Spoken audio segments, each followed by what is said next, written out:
Hey everyone, welcome to this week's edition of Review Crew. It's No Pros podcast where we talk to our writers and editors about what they've been seeing over the last few weeks. It's a partner to the review rundown that you can find on the site where we cover the same material, and it's also where we pick the pick of the week. So stay tuned and check out the other podcast to find out what is the pick of the week. On this week's episode, we have No Person Name's executive editor. Well, actually, that's Catherine. Not executive editor. That's Catherine. Publisher and founder. Yeah, you didn't say you get something better. I hope not. But I'm addled with a flu shot right now, so I don't know what I'm hearing. We're talking about tacos, right? That's what today is. Okay, good. I had some good ones. Is that a Blazeball segue? No, I'm not. I'm not setting you up to talk about Blazeball, Kevin. I'm never setting you up to talk about Blazeball. Almost had him, Kevin. Almost had him. Should have just launched into it. Welcome to the running gag. Okay, that's me. Who else do you got? You can also hear our Chicago curator. Hi, everyone. It's Patrick McLean. And did you introduce yourself, Kevin? No, I'm the LA Review. I'm just hosting. I don't need to introduce myself. I'm the LA Reviews editor for No Proscenium, Kevin Gossett. Because nothing says podcast like three white guys who don't introduce themselves in order for you to track whose voice is whom. Just talking over each other and just going on about whatever pop culture thing that runs into their mind that second.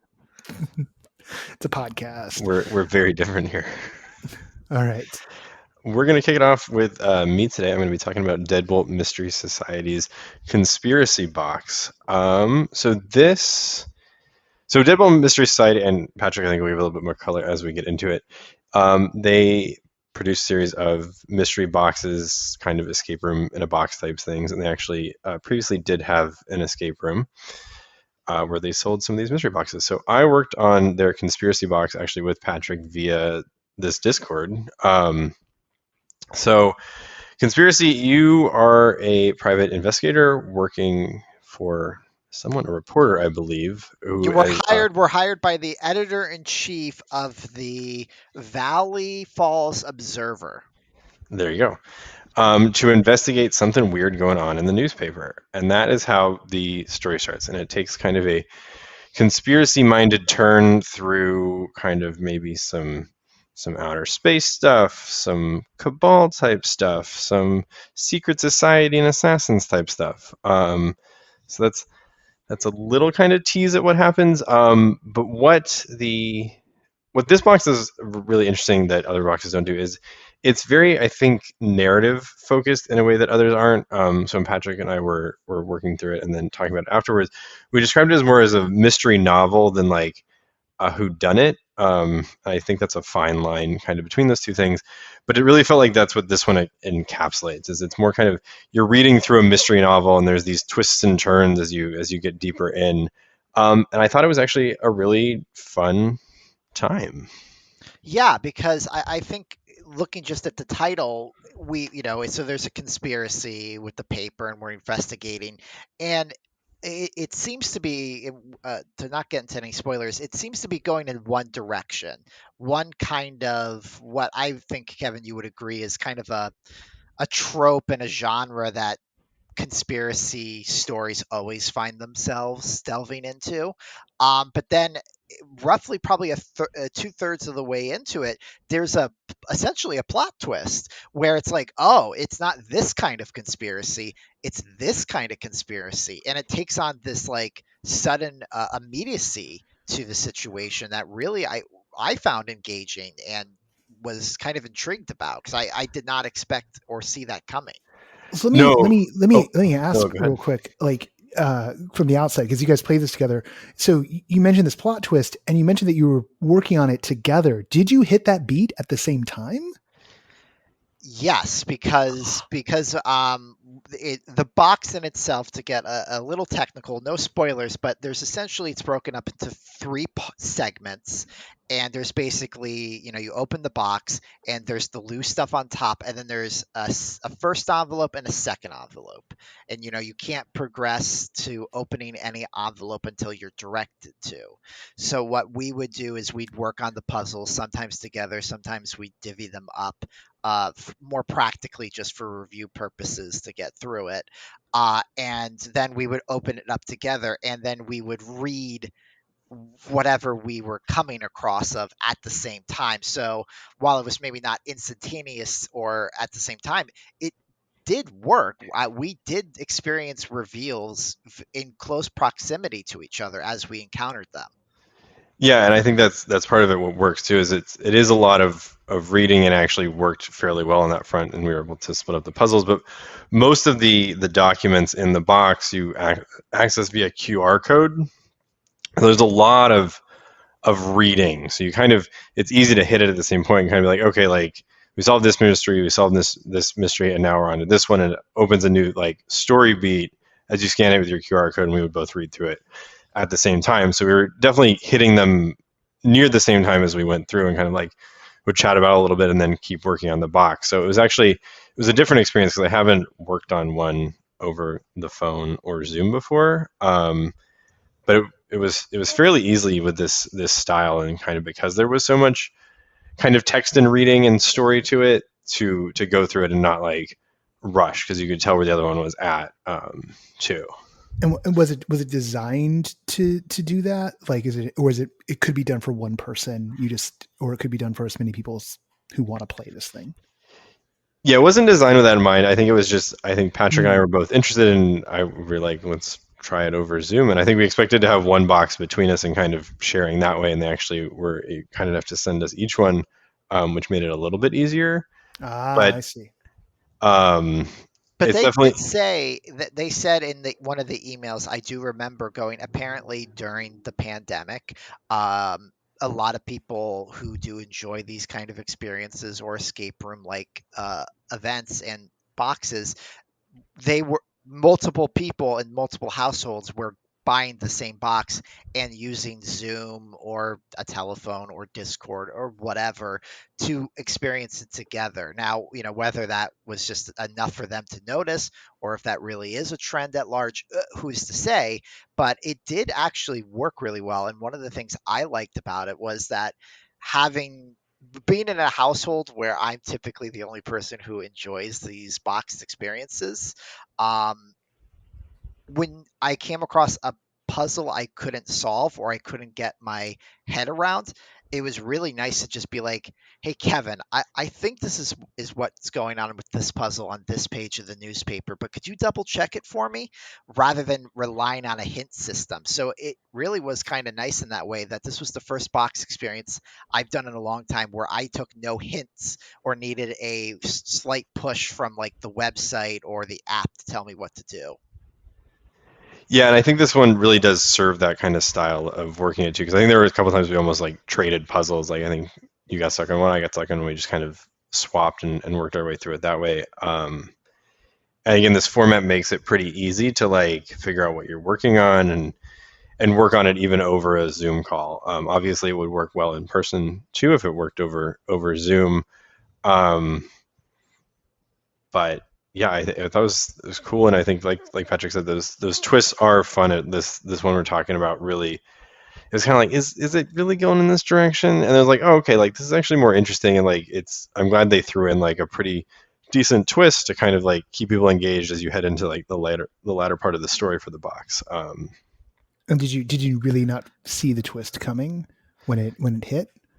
Like, or I guess what I'm asking is, I mean, obviously twists are a thing in this genre, but like what it revealed itself to be, did it was it one of those things? Gosh, I'm trying to formulate this with my flu shot addled brain. Was it? Did it feel like completely out of left field? Did it feel like I was gonna, it wasn't around? Yeah, it wasn't like a hard turn or anything. It made sense kind of with the story they were telling. It just kind of brought it into a different track than it seemed like it was going, which I think the one it was going like Patrick said was kind of very tropey and well worn. So to kind of go in a different path, I think helped the whole experience rather than be like, oh, that was like a mind blowing twist. It was just like, it was like, okay, this helps the story, and I think Gotcha. made it more interesting. Yeah, we stayed primarily, we built to one genre and stayed in it for quite a while, to the point where it was like, okay, this is the type of conspiracy we're dealing with. And it was just honestly a breath of fresh air that, while, like, I wouldn't say that the conspiracy it became was any more like mind blowing or original in any kind of large sense of it, but it was built in, like, we could look back and see how, oh, this is what's really going on. And it did very much breathe that energy into it, in the sense that, I'm like, oh well, if we're gonna do a trope, at least let's do one that hasn't been treaded over in movies and TVs and novels and all of that stuff time and time again. Word.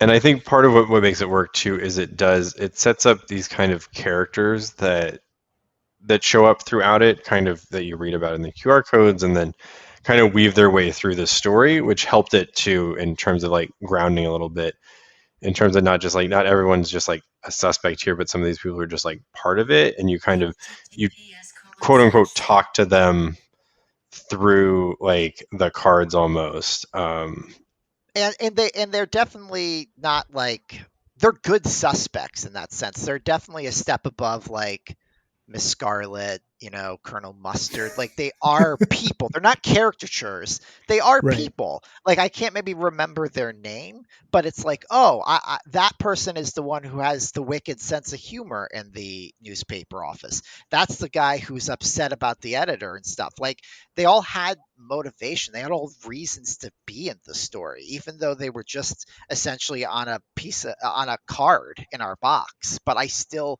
knew who they were instantaneously, and it was just not, oh look, they're not all Knives Out characters. It's not like, oh, there's the rich nephew who doesn't know any better, there's the entitled brother who is unaware of his presence. Like, they there was more to them all, which was nice.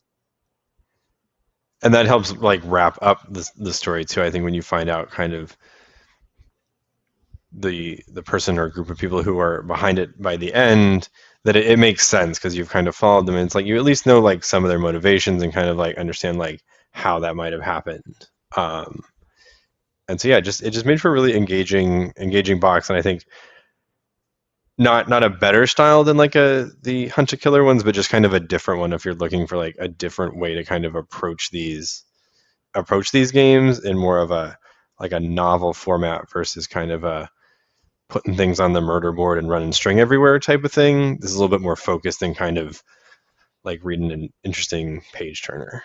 Yeah, and the puzzles, I thought were all well balanced, and they all made sense why there were puzzles that we were encountering to a certain point. It's not like, oh look, like, here's just an obstacle for obstacle's sakes. They, like, did serve a purpose, both either narratively or intriguingly, to, like, kind of puzzle together and things like that. So, I also just want to say really quick, something with the box itself. It's a very small box. I feel like something that I kind of have grown frustrated with a lot of these box experiences is that they're so big, and you open it up and it's like 3 sheets of paper and like some knickknacks, right?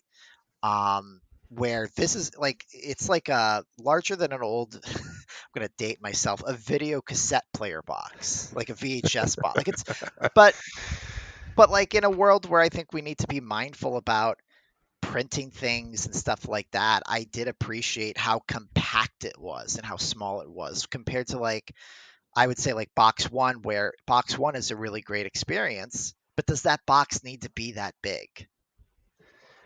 Yeah, I did appreciate that, and it was nice to have everything kind of segmented out into like sections, like Patrick mentioned earlier. It was like, okay, we're kind of done this one, and maybe we'll come back to it at the very end, but you can kind of put that stuff away so it doesn't take up your whole desk or your table or whatever, and just keep it all nice and neat in the box. And it's something I feel like I could either reuse or gift to someone else to play this game as well.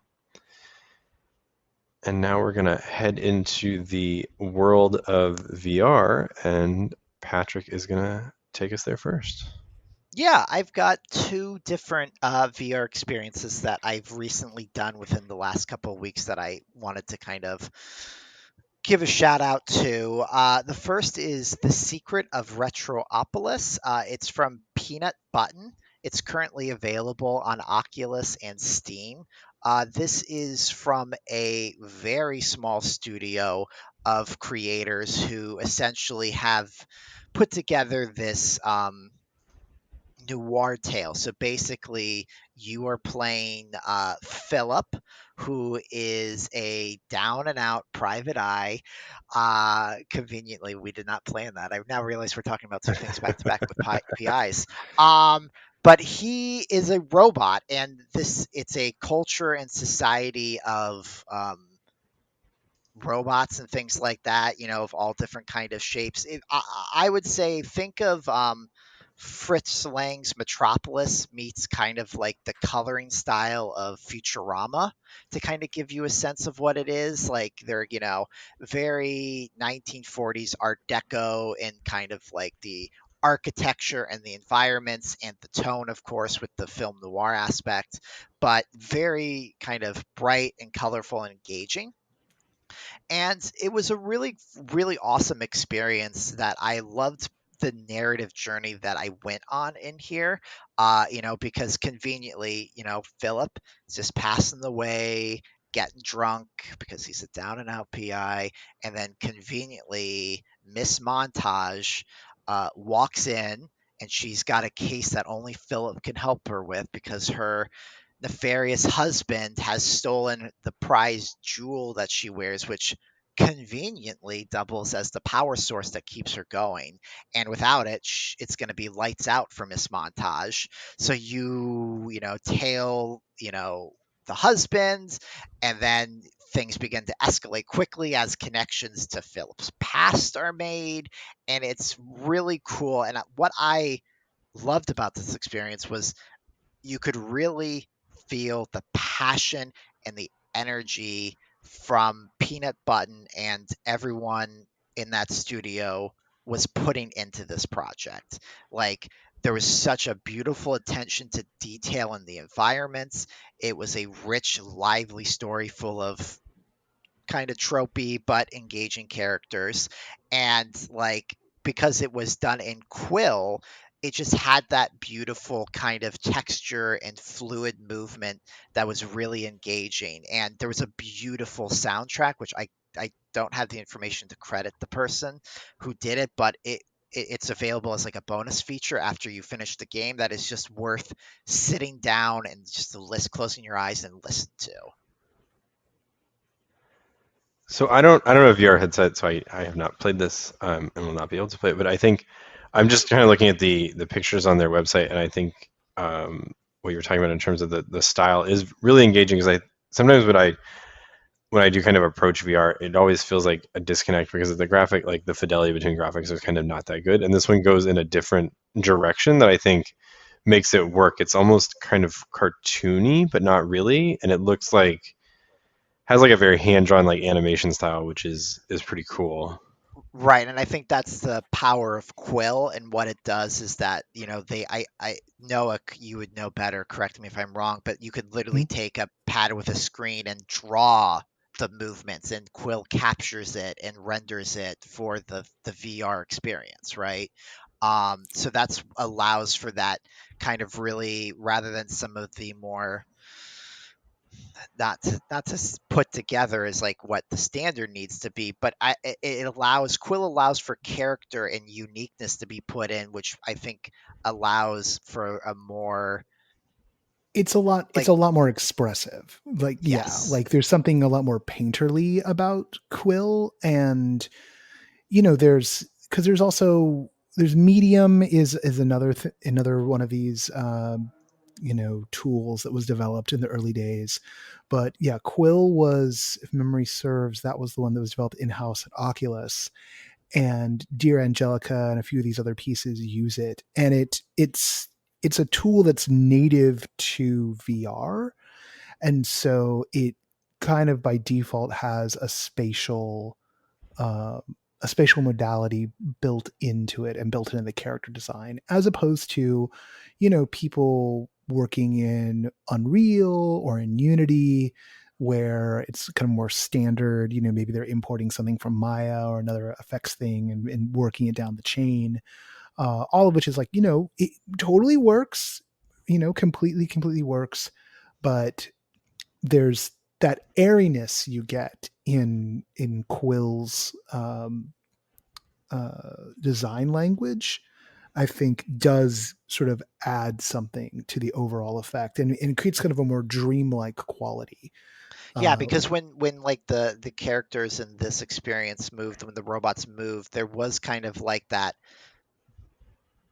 noticeable, but in a really wonderful way, slow motion blurring of movement. Like if I moved, like I reached out with my arm and like swept out to be like, look at this beautiful bar we're in, right? And I'd hold my hand out, like you can kind of see like the streak. If my skin was like painted blue, like it would be kind of like a blue streak would be there for maybe a second or two as I kind of moved my arm and stuff. And it, it's kind of like, a kind of a choppy feel to it, but you really get the sense that like that's like the layered intention of movements and kind of like a way to express how the environment is working and how alive it is.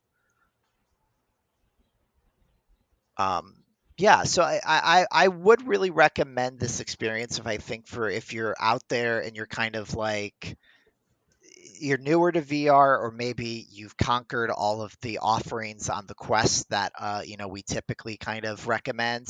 It is really cool. I will say that it was a little inaccessible in the mystery part of it. There's two times where you need to essentially piece together some environmental stuff to solve a puzzle, to maybe trick some guards to get past them to grab a briefcase, or you need to find a way to turn off the power to some electric fences.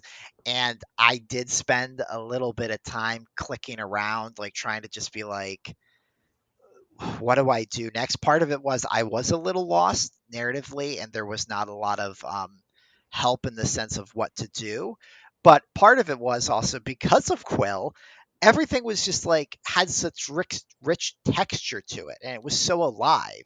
So, like, in many ways, I discovered what happened typically. I was passing over small, minute objects or points of interaction because everything in Retropolis was textured and alive and was worth just stopping and admiring, that I'm like, oh, I didn't realize I needed to grab that cigarette that was just slightly burning in the ashtray. I just thought that was just a beautiful attention to detail and some wonderful set mm, dressing. So but for, once again, as I said, for a newer studio doing some cool stuff and really putting it all out there in their energy, there's problems, there's a few hiccups, but in the grand scheme of things, it was a wonderful case and mystery to solve, and I can't wait to see what trouble Philip gets into next. Additionally, I'll just keep on rambling on, I guess. I also, speaking of mysteries, I recently had the pleasure of doing I Expect You to Die 2, The Spy and the Liar from Shill Games. This is, for those longtime followers of No Proscenium, this was a game that I think collectively a lot of the staff who have VR headsets just absolutely loved. The first game, that is.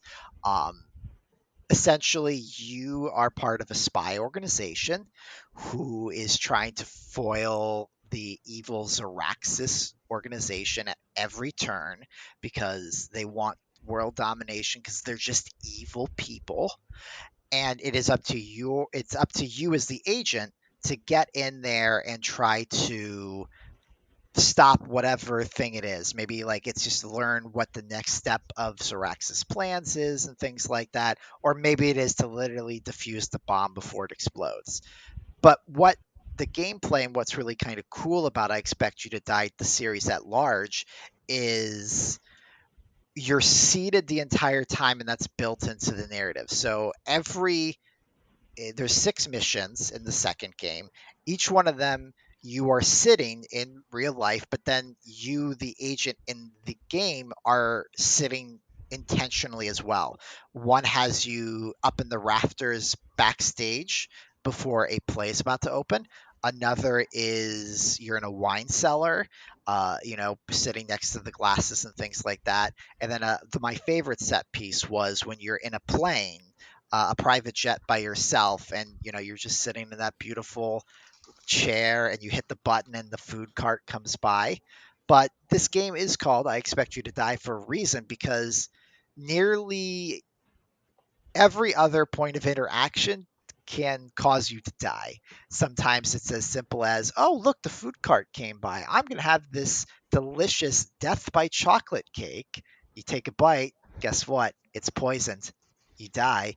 Sometimes it's very James Bond elaborate. You're trying to unlock a desk and you pull open the drawer, but you see that a wire snaps, and then suddenly there's a laser that's warming up that's about to hit you in the head, and if you're not able to do quick thinking, boom, you die. So this game really, once again, beautifully accidentally, is an escape room experience in that way. Is that you're sitting there, you have to interact with different objects and engage with them and puzzle out a solution, whether it's just trying to not die, or whether it's trying to solve something to save the world.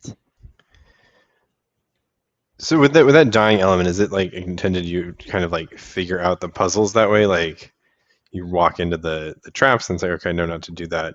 Now, did you do Escape from the Assassin Artist with us? Yes, yeah. So it's definitely that same thing, Kevin, where you are expected to die because that is how you learn things. Sometimes it's really simple, like there's some optional things you can always do. But like in one instance, I was trying to break into the someone's desk, right? And I have my little, light in my mouth. I got the little pen light in my mouth, and I'm looking, and I open up the desk, and there's a drawer, and it's stuck a little. So I give it a good yank. It's booby trapped. The cord snaps. A grenade falls out with the pin pulled, and I blow up. So it's like, oh, interesting. Maybe I shouldn't just rip open that desk next time. And then what happened is the next time I took a screwdriver or maybe a knife or something like that. And when I opened the drawer a little to that point where it got stuck, I reached in there and I cut the wire before it like extended so the trap didn't go. So it's definitely, you are expected to fail constantly and quickly. What's nice is, of course, is that, you know, you might be like, okay, well, so you might need to take a second to figure out how to solve what comes next, but it does all come there, and it is all very like everything is within reach. Everything you need is there and is very clear. Uh, Is there compared a to, oh, sorry. is there a diegetic reason? Is there a story reason why you keep dying and redoing it? Are you a new person each time, or is it just haha, game over, try again? Like, is there context for your ability to keep on trying? A little bit of both, because in the end of the first game, you play as a character who does die. But then it seems for sequel purposes, you did survive. So everyone in the narrative journey of I Expect You to Die 2 refers to you as the Phoenix. Like that's your agent handle name that everyone kind of comes to know you by. So it does seem to imply that people are aware that you're able to maybe seemingly die but overcome it. But I Mm, would say ultimately it is just a gameplay tactic. Oops, you died, and you okay, just need to okay. try it again. I got to admit, I'm having not played either, and they're famous, and I'll. It's funny. It's like I never managed to get to do everything. I think I even like own one of them thanks to one of the big libraries I acquired at one point through like Humble or something. And I got to admit, like it's a little disappointing to hear that there isn't a narrative excuse for your resurrection. Like that's something I really love in say Hades, right? Right. The roguelike action game that the not so sleeper hit of 2020, that was just so great that yeah, ultimately you're going to die, but you're an immortal god, so you just wake up in the gutter and pull yourself back out of it and like go again, and everyone's like, yep, here you go again. And that took something which was that, I mean, this sounds almost like a VR roguelike because, but I guess, do you acquire anything over the course of these games that kind of affect your build, or is it just your knowledge alone Your is what knowledge that affects? you, the Okay. Yeah. player, are gaining knowledge. And one could then say your character, you, the agent, have a level of expertise now that no other agent could possibly have. It's almost I think more that's stretching it. Dark Souls than like roguelike, where there's like, I mean, Dark Souls has like a light narrative like reason why you don't like fully die and come back and can keep trying. Is almost what it seems like. You just kind of enhance your skills rather than like trying out a new Yeah. build every time you go through.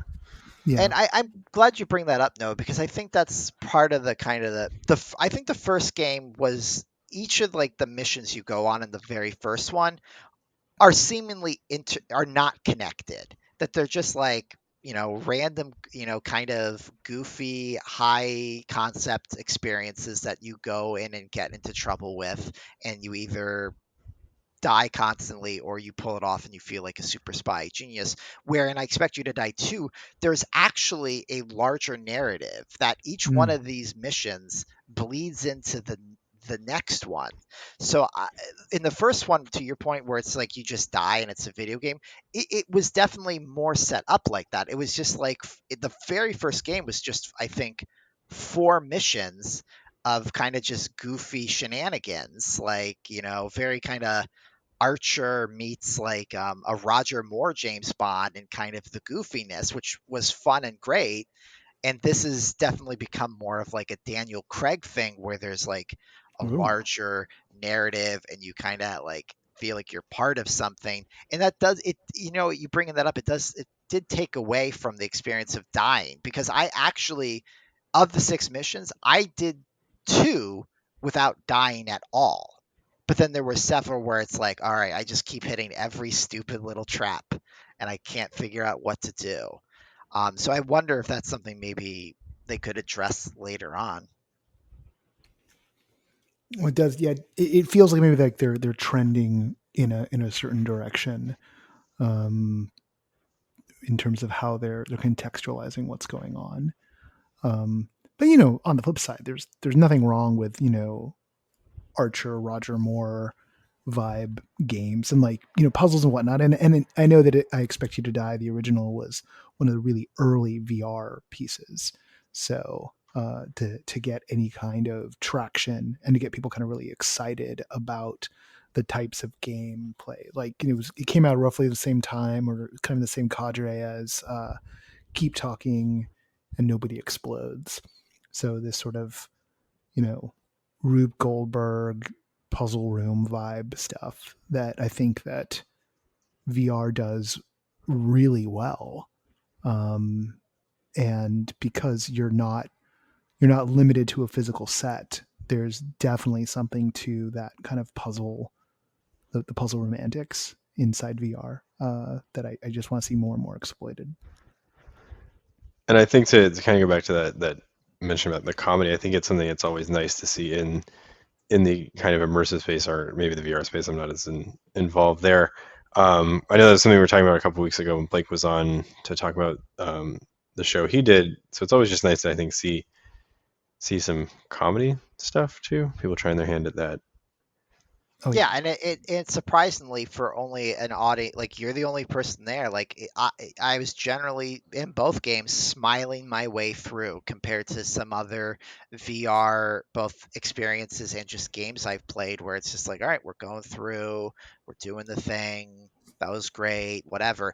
There really is an effort to make the most of the genre and make the most of this Rube Goldberg puzzle experience for sure, and poke fun at it too. Because as I said, like the food cart on the private jet, there's a menu, so you can see like there's 4 different options, and you can read the menu, and the menu is very witty, and it is very clear that most everything has a bent to it that will kill you somehow. So maybe that's the benefit of the sequel, is that like at this point, if you're showing up for the two, most likely you know what you're in for. And then maybe that's the strength that they're also maybe with this, is that like, you know, he had fun last time doing this. It's the same thing, but we've learned a lot of lessons and VR has changed, and we're ready to apply all that stuff, and it works. And now we're going to stick in the VR world, but head to a galaxy far, far away for something Noah might be interested in. I'm not really sure. He's never mentioned it before. So, Oh, did you pick up a new interest? Yeah. So I think something you were just talking about there, Patrick, about learning lessons and VR changing. I think that's pretty apt, because my contender this week is Star Wars: Tales from the Galaxy's Edge: Last Call, the shortest name in virtual reality. This is the expansion DLC for Star Wars: Tales from the Galaxy's Edge. It also functions as the sequel. It completes the entire package. It dropped today. It's only $10 for the Oculus Quest. It does require the original Tales from the Galaxy's Edge, which is about $25. So the whole thing's about $35. And with this series, which a lot of us had intuited was going to be a trilogy, because Star Wars things tend to come in threes, and there were the original UI had things laid out in such a way that suggested there were going to be 2 additional episodes. This is now the end of it all, and in some ways, kind of sad that it's the end of it all. So, the original Tales came out in November of last year, and I liked it. I wasn't head over heels for it the way I was head over heels for the Vader Immortal cycle, which had a very, very strong narrative. And, in that one, you were a silent protagonist who, was going through Darth Vader's castle, and you kind of got revealed that, you have force powers, you're descendant of somebody, and yada, yada, yada. All that was happening. Kind of a classic Star Wars adventure with, not quite he was the chosen one, but a little close. This time, they were going for more of an anthology series vibe. And the mainline story, you played this nameless droid technician, who, you had a bunch of gear on you. So you had an inventory pouch that could have all these things like seeker remotes and thermal detonators and like widgets and gigas you could collect as collectibles and turn in for cash, which could then kind of get you mostly cosmetic upgrades, and some extra remotes to like make combat easier. And you also had this all tool thing, which you used for interacting with boxes and some of the kind of code like puzzles. Mostly really light puzzling. Still through this one, very light on the puzzly side of things. Nothing too difficult when it comes to that. Sort of for straightforward adventuring. And then there was a little story that you could get told if you brought enough collectibles to one of the supporting cast members who ran a bar. And he would tell you the story about this Jedi Padawan from 300 years previously. And that one was sort of very different from what ILM Lab, who made this and is Lucasfilm's immersive entertainment division. That was a very different experience than the things I've made before, because there you were playing a character who had a name, Addie's son Z. She was a Jedi Padawan. She had a voice, so you could hear her. She was a fully voiced character.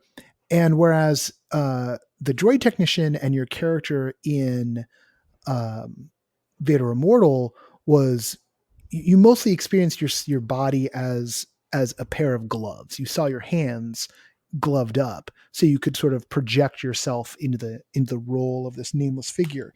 Here, because you're playing Addie, you saw her hands, and she's non-human. She's got these kind of long purple hands with like nails on them. So like, kind of what in D&D they call a demi-human. She's one of the demi-human Star Wars races. But alien. Like you're playing an alien. And it was really fascinating. And that was my favorite part of the original one, was this idea that you're embodying a character who's other than you. So for this one, I guess context. The reaction was pretty lukewarm when Tales came out. And just so everyone knows, like, we have in the podcast feed, if you're listening to this in the podcast, or for those of you who are like listening live, there's a couple, we have an interview with the team in the podcast feed right now. There was a bonus episode we dropped today, and I did a review on the website. But the initial reaction was pretty lukewarm. It was $25. Some people were like, there's not enough material here. People always want more. There were, some complaints about the way the guns shot. There was complaints about the way the hover pack worked, in which the hover pack could just go up and down, and that was basically it. There was another axis of movement. And one of my things that I didn't make too much noise about at the time, but I think mentioned when I would talk to people about it, was that for being something that was set at the Galaxy's Edge theme park attraction, which is at Disneyland and Disney World, because that's where the Galaxy's Edge part of Tales from the Galaxy's Edge comes from. For being set there, it only lightly felt like you were there, because in the game you can go to you can go around to the wilds of Batuu, which you cannot do at the theme park because the theme park's in town, and you can go into the back room at Mubo's Droid Depot, which is a shop at Galaxy's Edge you can go to and buy things at. And you can go into Sleazelstack's Cantina, which is not a place you can go to in Galaxy's Edge. You can go to Oga's Cantina. And Sleazelstack's Cantina is in like this junker ship that is sitting above. It's sitting in a very particular point. It kind of overlooks the main quad where the Millennium Falcon is. And that's interesting because the one thing that kind of feels most like being at the park, or at least did feel most like being in the park in the original version of this, was standing in this one room of Sleazelstacks and looking out into the quad and seeing someplace you'd really been in real life, like out the window. Yeah, you look out the window and there's like, they even have like ships going by and characters, and you get the sense of like that world alive, just right there passing you by as you're stuck inside. And you can't go. Yeah, you're like, I can't go there. That place I want to go. Which when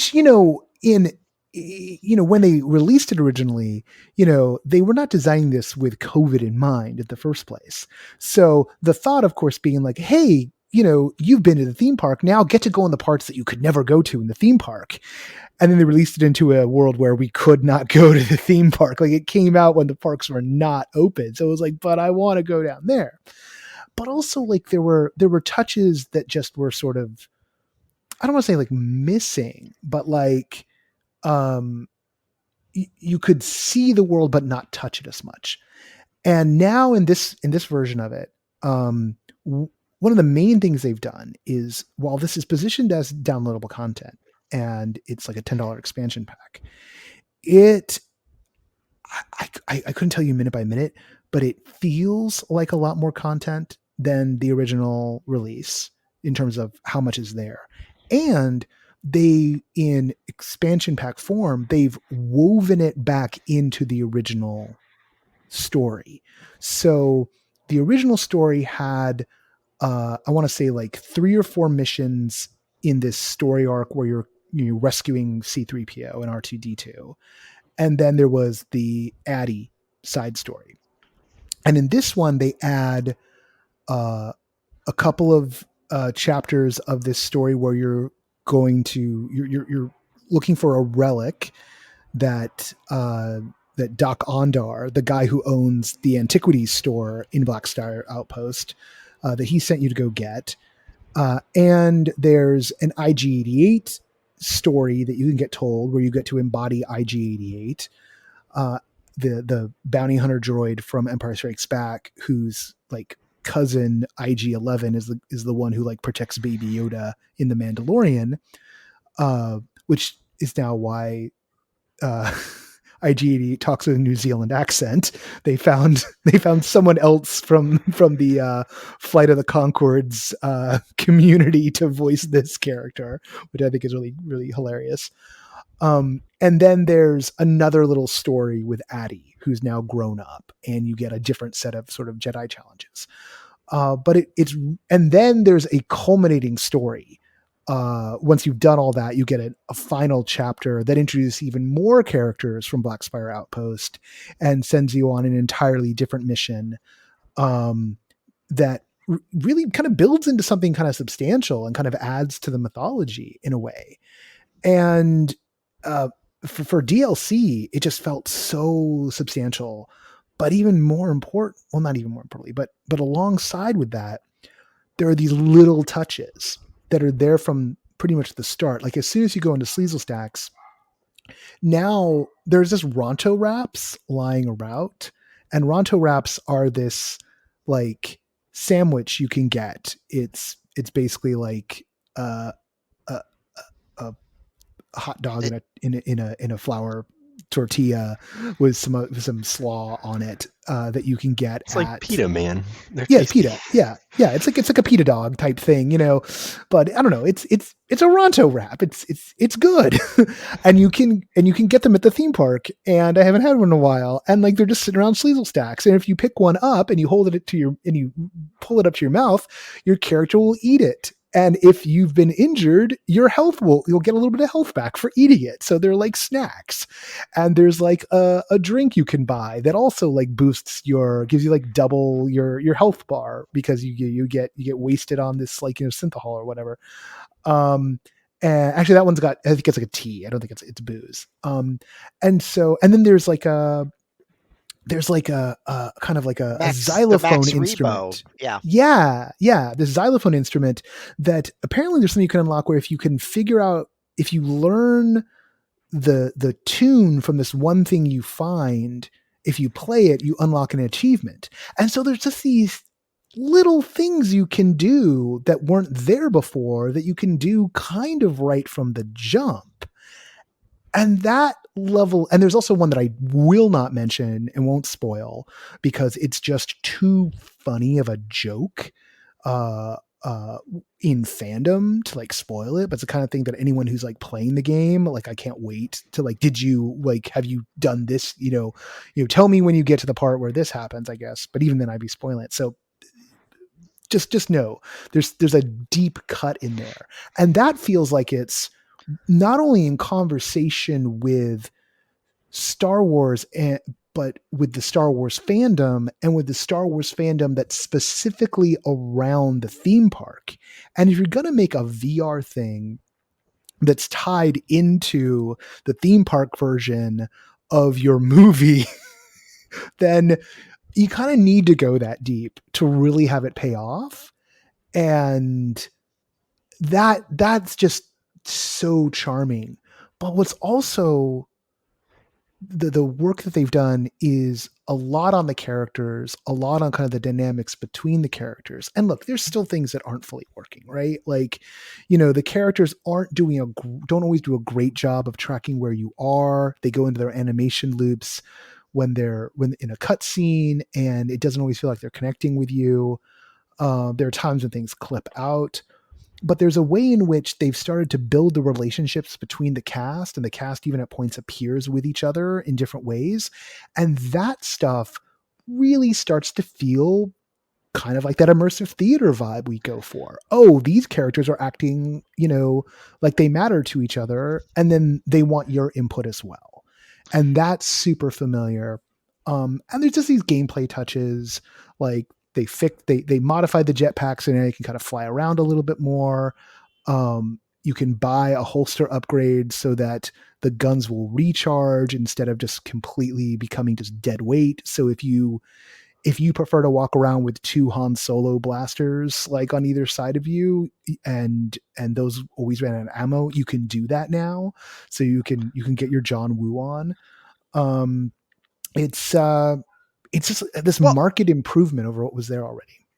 yeah, because I feel like you kind of touched upon this briefly. Is that I think for me, my experience in playing both, so all of the Star Wars stuff, and I've only played a couple hours of Last Call at this point, but I think what I loved about A Vader Immortal and why I play it probably once a year, Mm, all the way through again, is that it was like living in a Star Wars movie. It was a Star Wars experience where you're on, as you talked about, is you're on the narrative and you're the star of it, and it culminates to this intense, awesome climax, and it's really rewarding and cool.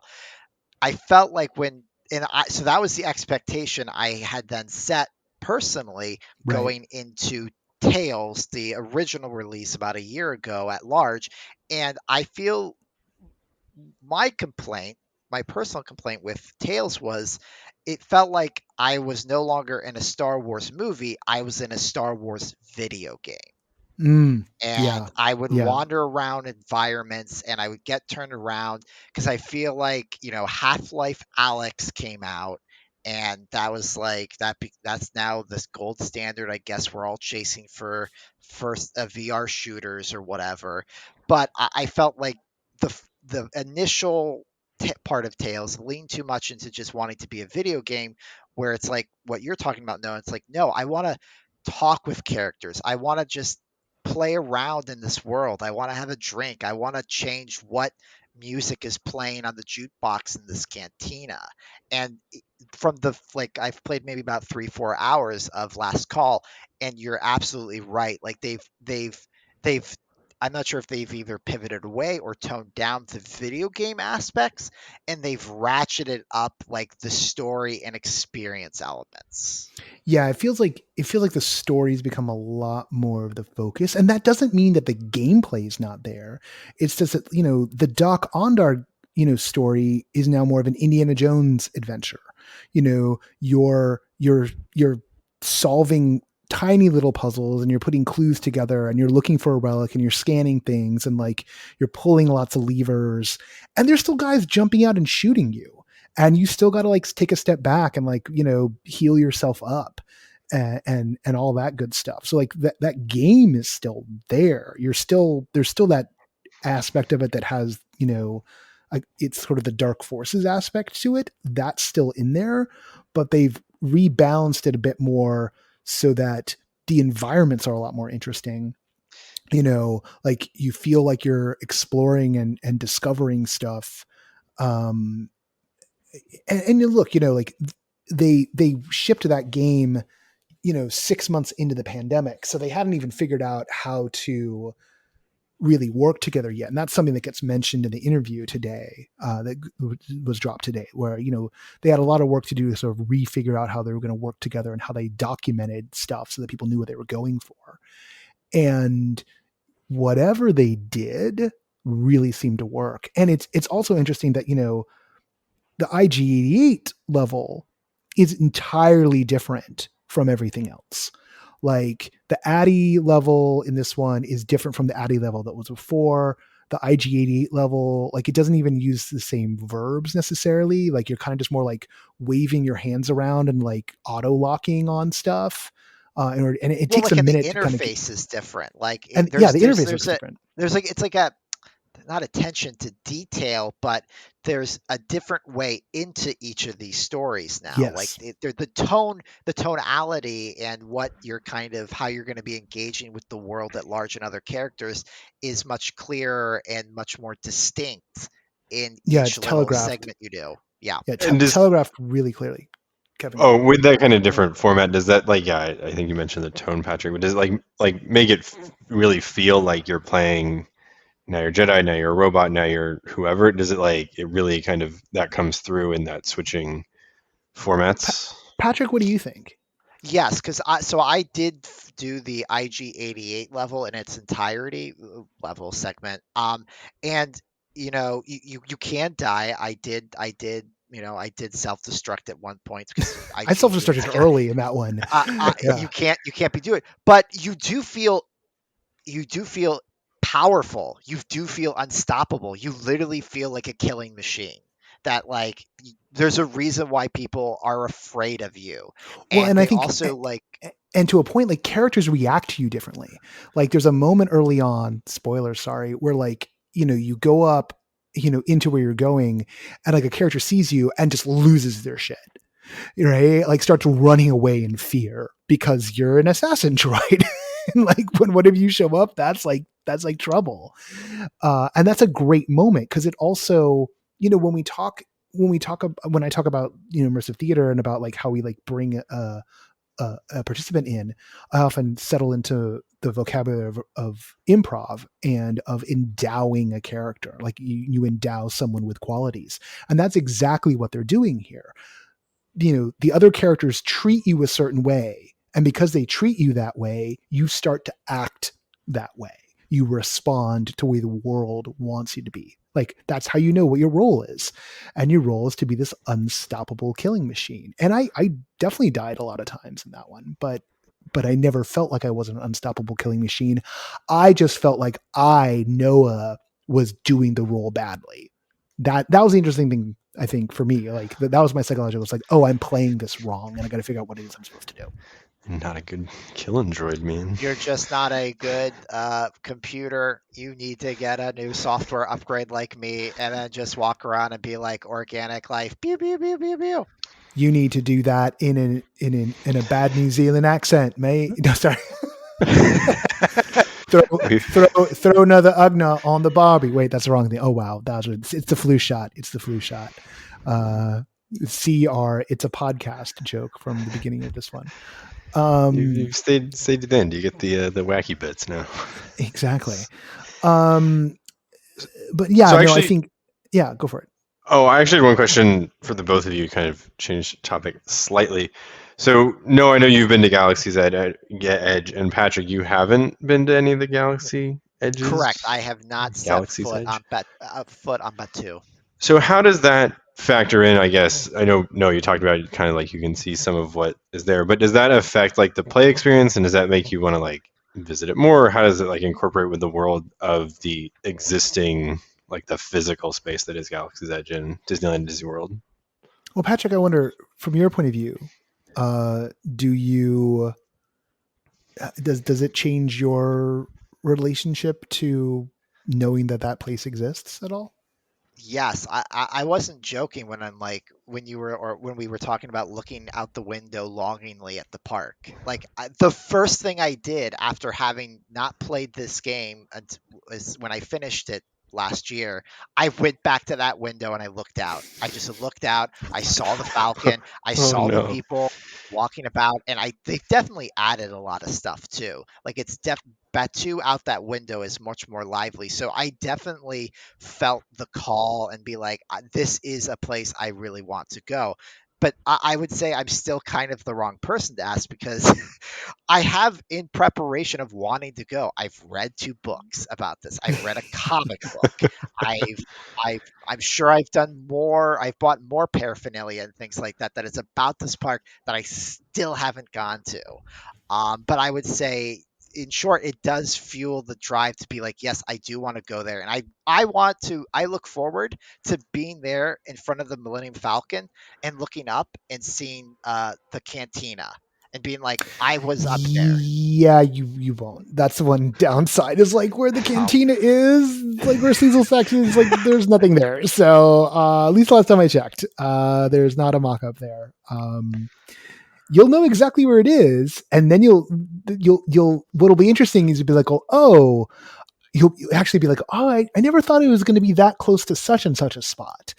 But I won't say which or where. But yeah, I guess I'll just have to. it's not there.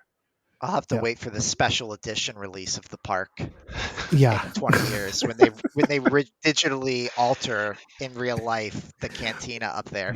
Well, Gonna there's give a few things. they finish, yeah, when they finish a AR few things, experience there.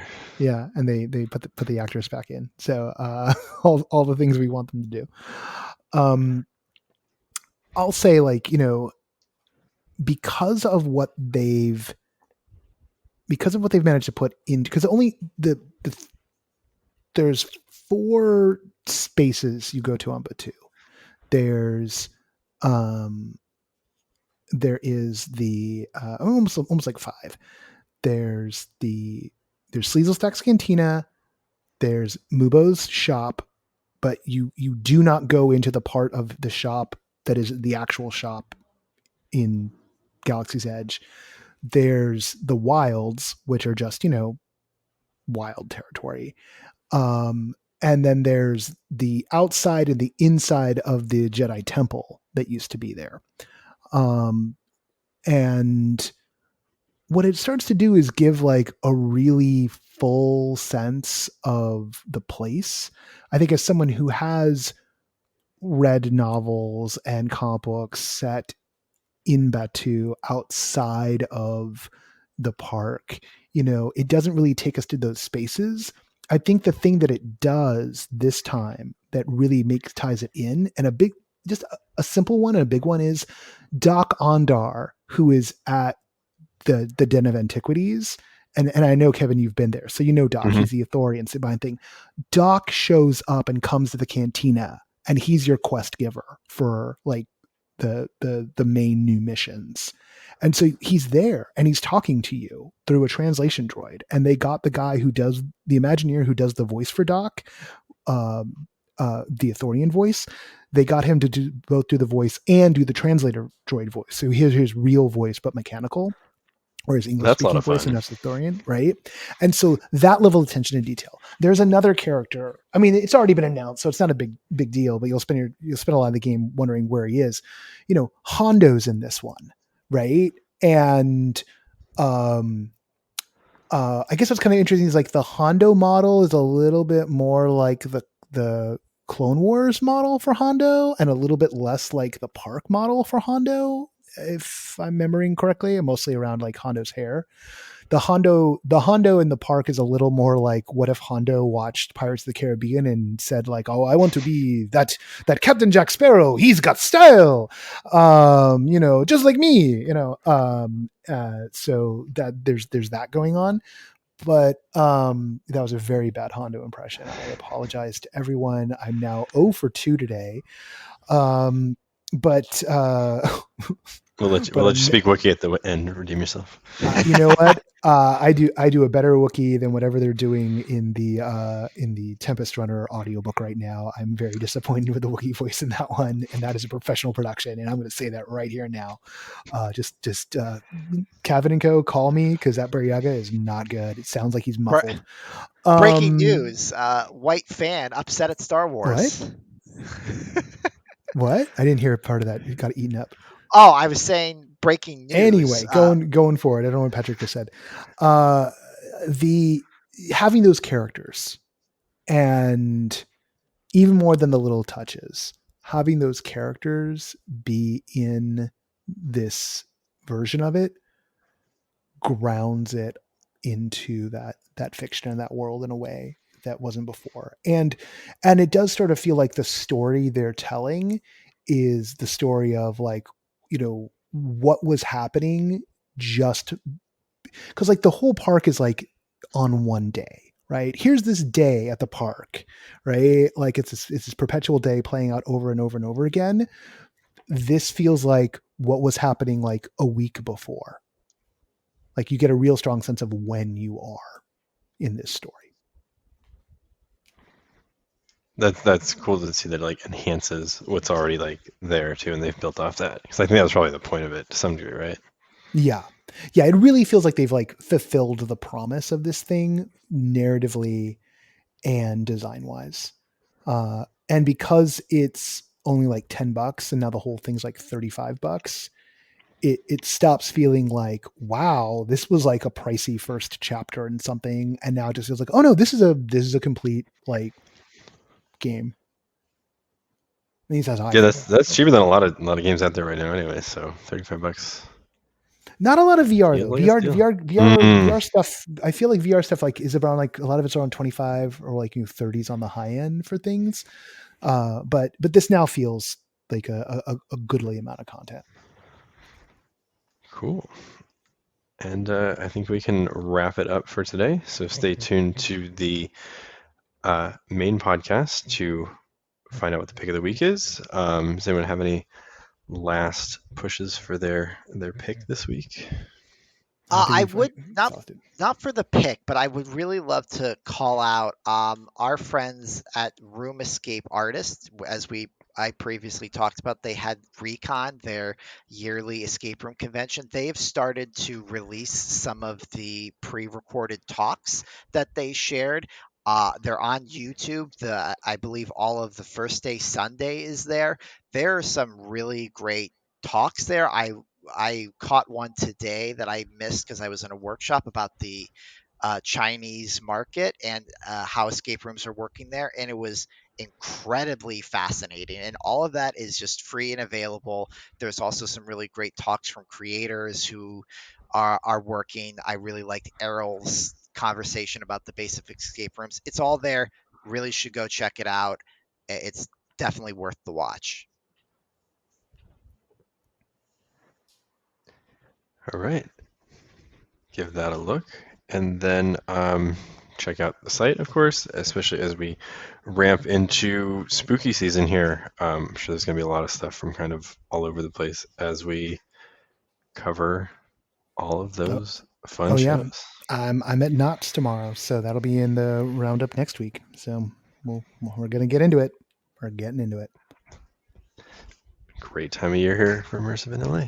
And for everyone else on the crew, thank you, and we'll see you next week.